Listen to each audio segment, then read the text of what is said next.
10वें अध्याय। ब्राह्मण जी विष्णु संवाद। नारद जी ने कहा, भगवान रति और गणों के साथ काम पे चले जाने पर क्या हुआ, कृपया आप उस चरित्र को सुनाइए। ब्राह्मण जी बोले, नारद, काम पे चले जाने पर श्री महादेव जी में मैं अपनी पूर्ण भक्ति न पाकर बड़ा दुखी हुआ तथा उन्हें जो मोहित करा देने का मेरा अहंकार था वह भी चूर्ण हो गया। परंतु मैं ये विचार करता ही रहा कि ऐसा क्यों युक्ति करूं कि जिससे महात्मा शिव जी श्री ग्रहण कर ही लें। मैंने शिव आत्मा विष्णु का स्मरण किया। पीताम्बरीधारी श्री हरि शीघ्र ही मेरे पास प्रकट हो गए। मैंने उन पीताम्बरीधारी चतुर्भुज भगवान की जल भरे नैनों और गदगद वाणी से स्तुति की। उससे प्रसन्न हो भगवान मुझसे बोले कि हे विधेय, हे ब्रह्मन, हे महायज्ञ, हे लोकों के कर्ता, तुम धन्य हो। कहो किस लिए मेरे स्मरण किया है। तुमको ऐसा कौन सा बड़ा दुख हुआ है जो तुम मेरे स्मरण किए हो। मुझसे कहो, मैं तुम्हारा वह सब दुख नाश करूँगा।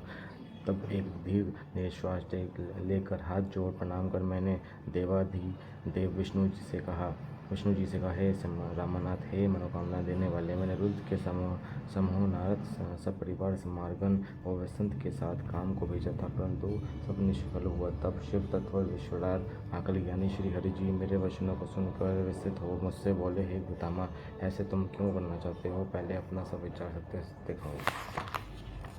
ब्रह्म जी कहते हैं, तब मैंने कहा कि सृष्टि के आरंभ में जब मेरे दशाधिक 10 पुत्र और वाणी द्वारा एक सुंदर कन्या उत्पन्न हुई और छाती से धर्म, मन से काम और देह से बहुत से प्राणी उत्पन्न हुए, तब उस कन्या को देखकर मुझे मोह उत्पन्न हो गया और आपकी माया से मोहित होकर मैंने उस कन्या को दृष्टि से देखा। तब उसी समय महादेव जी ने आकर मुझे और मेरे पुत्रों को बहुत धिक्कारा।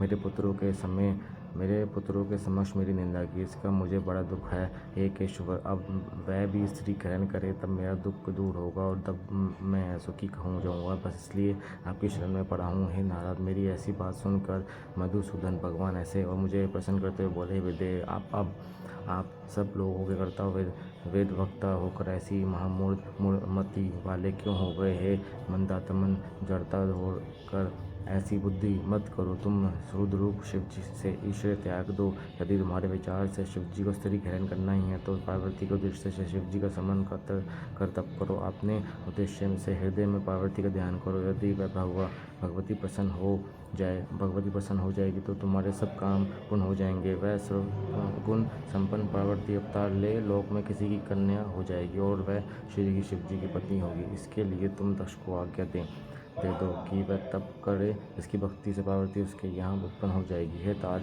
शिवा व शिव सर्वदा अपने भक्तों की इच्छा अनुकाल है। क्या तुम नहीं जानते कि उनके ही दिए हुए अधिकार से आज तुम दोनों ऐसे हुए हैं, परंतु धन्य है शिव जी की माया जिससे तुम्हें सब कुछ भुला सा दिया है। मैं, तुम और शिव सभी तो उन्हीं के स्वरूप हैं। इसी प्रकार पार्वती जी के भी 3 स्वरूप हैं, विष्णु की लक्ष्मी, रावण की सरस्वती और शिव की सती। ये सब शिव जी हमको तुमको पहले ही बतला गए हैं। उन्होंने हम दोनों को सुखी है। हम उन्हीं से हम दोनों सुखी है। इधर जब हमने और तुमने अपना कार्य आरंभ किया तो उधर कैलाश पर जाकर शंकर जी रुद्र हो गए। वहाँ उन्होंने रुद्र का अवतार लिया। अब उनको बुलाने में कुछ यत्न करना होगा। युक्ति से भक्तिपूर्वक तप करो, तब कहीं प्रजेश तक्ष के यही सती नाम से शिवा पार्वती का अवतार होगा। करुणेश विष्णु यह कहकर वहीं अंतर्धान हो गए। मेरा अहंकार जाता रहा। अतिशय बाबा सतीखंड का 10वां भाग समाप्त।